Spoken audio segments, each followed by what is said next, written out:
నమస్తే, welcome to hit TV. ఈ రోజు మనతో పాటు ప్రముఖ ఐకానిక్ ఆస్ట్రాలజర్ గట్టుపల్లి సురేష్ బాబు గారు మనతో ఉన్నారు. వారితో మాట్లాడి మరిన్ని విషయాలు తెలుసుకునే ప్రయత్నం చేద్దాం. నమస్తే గురువు గారు. జై శ్రీమన్నారాయణ. గురువు గారు, డిసెంబర్ నెల చివరి నెల ఇయర్ అయిపోబోతుంది. మొత్తానికి ఇయర్ ఎండింగ్ అయిపోతుంది కాబట్టి ఎలా ఉండబోతుంది అంటారు? ఇప్పటికైనా వీళ్ళకి మారే ఛాన్సెస్ లైఫ్ ఏమైనా ఉందంటారా, లేదంటారా? అసలు గ్రహ స్థితిగతులు ఎలా ఉన్నాయంటారు? ఇప్పుడు మనకి ముందుగా మన ప్రేక్షకులందరికీ కూడా నూతన సంవత్సర శుభాకాంక్షలు. హ్యాపీ న్యూ ఇయర్ అడ్వాన్స్గా. ఎందుకంటే రానున్నటువంటి జనవరి మాసం కన్నా కూడా పోయేటటువంటి 31 డిసెంబర్లోనే ఎక్కువ ఎంజాయ్ చేస్తూ ఉంటారు అందరూ. అందుకనే జనవరి 1 ముందుగా అందరికీ మన ప్రేక్షకులందరికీ కూడా హ్యాపీ న్యూ ఇయర్ అడ్వాన్స్గా.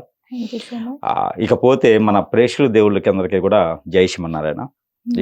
ఇక ద్వాదశ రాశుల్లోకి వచ్చే ముందుగా అసలు ఈ గ్రహస్థితి ఈ డిసెంబర్ మాసంలో మారేటువంటి గ్రహాలు కానివ్వండి, డిసెంబర్ మాసంలో జరిగేటువంటి ప్రక్రియలు కానివ్వండి, ఏమైనా ఉన్నాయో ముందుగా చూసుకున్నట్టయితే కనుక ఈ ద్వాదశ రాశుల వారి అందరికీ కూడా మిశ్రమ ఫలితాలు అయితే ఉండబోతున్నాయి. ముందుగా ముఖ్యంగా అయితే మనము మోఢ్యంలో ఉన్నాము. ఏదైతే నవంబర్ 26వ తారీఖు నుంచి మొదలైనటువంటి మోఢ్యం ఏదైతే ఉందో అది ఫిబ్రవరి 19వ తారీఖు వరకు మనకి 3 నెలల పాటు మోఢ్యం ఉండే అవకాశం అయితే కనిపిస్తుంది. ఇప్పుడు డిసెంబర్ మాసం మొత్తం కూడా మోఢ్యం ఉంటుంది. అలానే సంక్రాంతి నెల పట్టేటువంటి తరుణం కూడా డిసెంబర్ 14వ తారీఖు నుంచి మొదలవుతుంది. అలానే క్రిస్మస్ కూడా డిసెంబర్ 20వ తారీఖున కొనసాగుతూ ఉంది. అలానే మనకి ముక్కోటి ఏకాదశి ఇవన్నీ కూడా పర్వదినాలన్నీ కూడా మనకి డిసెంబర్ మాసంలోనే రానున్నట్టున్నాయి.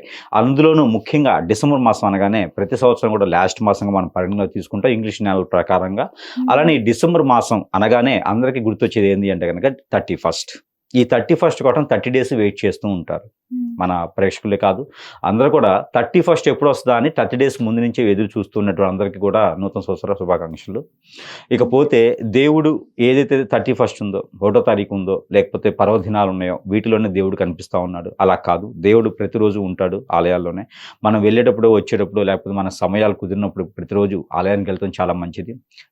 దేవుని యొక్క ధ్యానం కావచ్చు, దేవుని యొక్క లీలలు కావచ్చు, దేవుని యొక్క నైవేద్య ప్రసాద అర్చన అభిషేక హోమ యజ్ఞ యాగ ఏదైనా జపాలు ఉన్నాయో, దానాలు ఉన్నాయో ఇవన్నీ కూడా మనకి మంచి జరగడం కోసం చేసేటువంటి ప్రక్రియలు కాబట్టి ఇందులో ఏదైనా నిర్వర్తించవచ్చు. ఎదుటి వ్యక్తిని ఇబ్బంది పెట్టకూడదు. అలానే మనం కూడా ఎంత బాగా అయితే ఉంటామో ఎదుటి వాళ్ళు కూడా అంతే ఉంటారు. కాబట్టి ఇవన్నీ కూడా పాటిస్తూ ఈ యొక్క సంవత్సరానికి వీడ్కోలు పడిగేటువంటి సంవత్సర మాసంగా మనం డిసెంబర్ పడిగిస్తాం. కాబట్టి ఈ డిసెంబర్ మాసంలో కూడా ద్వాదశ రాశుల వారికి ఎక్కువ శాతం మిశ్రమ ఫలితాలు ఉన్నప్పటికీ కూడా ప్రయత్నం చేసినట్టయితే కనుక శుభ ఫలితాలకు పొందేటువంటి అవకాశాలు మెండుగా అయితే కనిపిస్తూ ఉంటాయి. అందులో మొట్టమొదటిగా మనము చూసుకున్నట్టయితే కనుక ఈ ద్వాదశ రాశుల్లో ఎలా ఉంది ఏంటనేది మనం అయితే ఇప్పుడు తెలుసుకుందాం. గురువు గారు, ఈ డిసెంబర్ నెలలో సింహరాశి వారికి ఎలా ఉండబోతుంది అంటారు? సింహరాశి అనగానే మనకి ద్వాదశ రాశుల్లో ఒకటి సింహరాశి. ఈ సింహరాశి మీద కేతువుని యొక్క అశుభ దృష్టి, శని భగవాన్ యొక్క అశుభ దృష్టి, అందులో రాహు కూడా అశుభ దృష్టితో ఉన్నాడు. ఈ యొక్క సింహరాశి వారికి ఊరుకూరుకునే గొడవలు అవటము, ఎవరిదైనా కదిలిస్తే గొడవలు అవటము, అంటే మనం చేయాల్సిన పనికి ఆటంకం రావటము జరుగుతూ ఉంటుంది. ఇప్పటివరకు కూడా చేయాల్సిన పని కొంచెం, అంటే ఈరోజు చేసే పని రేపు ఎల్లుండి అయిపోతూ ఉంది. అలాంటిది ఇప్పుడు ఈ మాసం కూడా మొత్తం చూసుకున్నట్టయితే కనుక చేయాల్సిన పని అసలు చేయాలా వద్దా అనే కన్ఫ్యూజన్ కూడా ఏర్పడింది.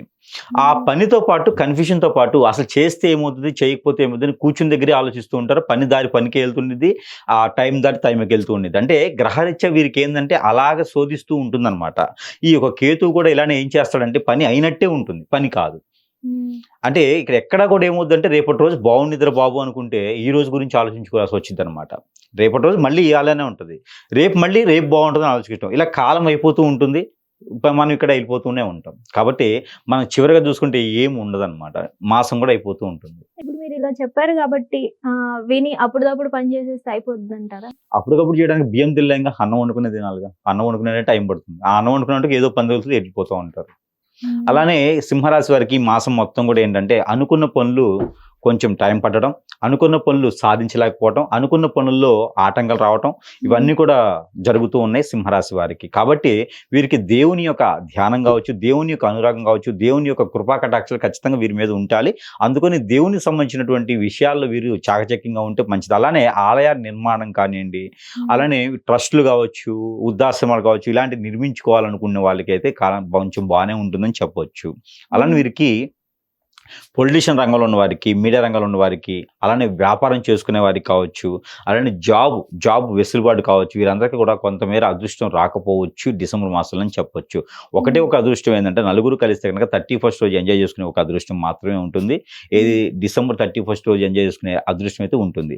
ఏది ఏమైనప్పటికీ తల తాకట్టు పెట్టైనా సరే ఆ రోజు ఎంజాయ్ చేసుకునేటానికి అయితే బాగానే ఉంటుంది.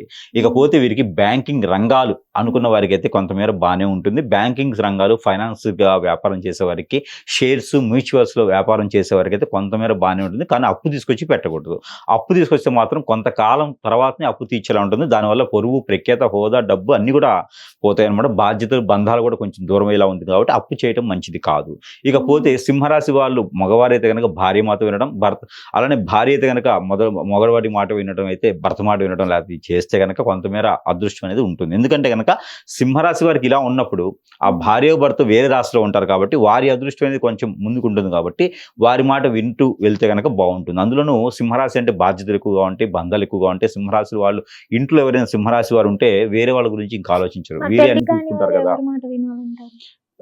తల్లిదండ్రుల మాట వినాలి, లేకపోతే వారి మాట వారే వినుకుంటే అట్లనే ఉండిపోతారు. కాబట్టి తల్లిదండ్రుల మాట వింటే సరిపోతుంది. తల్లిదండ్రుల మాట వినేటువంటి వారు సింహరాశి వాళ్ళు కొంచెం ఎక్కువగానే ఉంటారు, బాధ్యతగా తీసుకునే వాళ్ళు ఎక్కువగానే ఉంటారు. కాబట్టి పెద్దవాళ్ళ మాట వింటూ ఉంటే కనుక ఖచ్చితంగా వీరికి ముందుకెళ్ళేదానికి అయితే అవకాశాలు మెండుగా కనిపిస్తూ ఉంటాయి. ఇక అనుకున్న రంగంలో ముందుకు వెళ్ళాలన్నా, ఏ రంగంలో ఉన్నటువంటి సింహరాశి వారికైనా కొంత బాగుండాలనుకుంటే కనుక చిన్న చిన్న పరిహారాలు చేసుకోవడం ద్వారా కూడా అదృష్టవంతులు అవ్వచ్చు. దాంట్లో ముఖ్యంగా వీరికి ఏంటంటే కనుక ఈ యొక్క పట్టిక అని ఉంటుంది. పట్టిక ఎప్పటికప్పుడు ఎవ్రీ 2 ఏళ్ళకి ఒకసారి పట్టిక తీసేసుకోవాలి. ఆ తర్వాత వీరికి ఈ పట్టికోటి కాకుండాను వేప చెట్టు, రావి చెట్టు, లేదా మునగ చెట్టు, సపోటా చెట్టు, దానిమ్మ చెట్టు, మామిడి చెట్టు, ఇందులో ఏ చెట్టు ఒక చెట్టు అంట్లు ఉంటాయి కదా, మనకి అంట్లు తోముకున్న అంట్లు కాదు, చెట్లు అంట్లు ఉంటాయి. నర్సరీలో అంట్లని దొరుకుతాయి.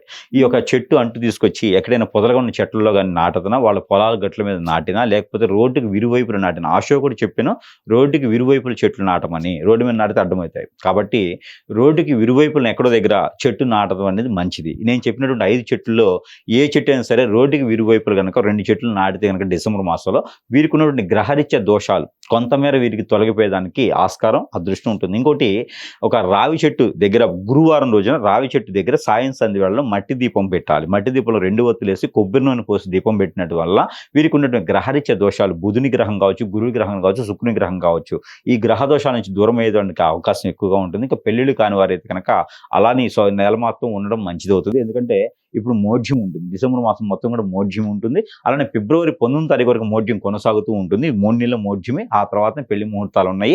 ఇక ఏదైనా రియల్ ఎస్టేట్ రంగంలో ఉన్నటువంటి వారికి అయితే కొంతమేర ఉపశమనం దొరుకుతుంది అని చెప్పొచ్చు. ఎట్లానే వెతికేది కాలికి తొరిగిందా అన్నట్టుగా వీరికి డబ్బు ఆదాయం కూడా ఎక్కడో ఎవరో రాసి పెట్టడమా, వీరికి ఇద్దాం అనుకుంటున్నావా, అలా డబ్బులని వీరికి తెలియటం, వీరికి కొన్నటువంటి స్థలాల్లో నిధులు నిక్షేపాలు ఉన్నాయని తెలియటం, వాటిలో తీయాలనుకోవటం, ఏదైనా గురువుని సంప్రదించి చేసుకోవాలి. అవన్నీ కూడా మనం సొంతంగా ఉంది, నా దగ్గర పొలుగు ఉందని చెప్పి తవ్వుకుంటూ పోతే పోలీసులు వచ్చి పట్టుకుంటారు కాబట్టి అలాంటివి చేయకూడదు. కాబట్టి గురువుని సంప్రదిస్తే ఇలాంటివి ఉన్నాయా లేదా అని తెలుస్తూ ఉంటుంది. ఇక మూలిక తాటిగా పడ్డట్టుగా ఇవే కాకుండా వీటితో పాటు ఇంకా మాకు అనుకున్నది ముందుకెళ్ళట్లేదు, అసలు ఏమవుతుందో తెలియట్లేదు అనుకుంటే కనుక వీరి మీద ఏదన్నా వీరి మంచితనం కావచ్చు, వీరి చాకచక్యం కావచ్చు, వీరి యొక్క గొప్ప విషయాలు కావచ్చు, ఎదుటి వాళ్ళకి నచ్చకుండా మనతో పాటు ఉండేవారు మన శత్రువులు. సింహరాశికి మా వాళ్ళతో ఉండేవారు వారి శత్రువులు ఉంటారు, వాళ్ళతో తిరిగే వాళ్ళకి వాళ్ళ శత్రువులు ఉంటారు. కాబట్టి మన మీద ఏదైనా మనల్ని ఏమీ చేయలేక, ఎదురుగా ఢీకొనలేక, కట్టపలాగా, బహుబలిలో కట్టపలాగా వెనక నుంచి పొడిచేటువంటి గుణం ఉన్న వాళ్ళు మనతో పాటు ఉంటారు. కాబట్టి వారు ఏదైనా చెడు ప్రయోగాలు చేయించారేమో అనేది తెలియాలి. వారు ఏదైనా చెడు ప్రయోగాలు చేయించవచ్చు. కాబట్టి అవన్నీ కూడా తెలియాలంటే కనుక మనకు తెలియదు. సమీప దూరంలో ఉన్నటువంటి గురువు గారి దగ్గరికి వెళ్తే అప్పుడు అక్కడ ఏం జరిగింది ఏంటని తెలుసుకునే అవకాశం ఉంటుంది. ఆ ప్రకారంగా ముందుకెళ్ళొచ్చు. ఇలా చేసుకుంటే కనుక కొంతమేర అదృష్టం ఉంటుంది. అలానే వీరికి మనం చెప్పినటువంటి పరిహారాలు చేసుకుని అదృష్టవంతులు వచ్చే సింహరాశి వారు. ధన్యవాదాలు.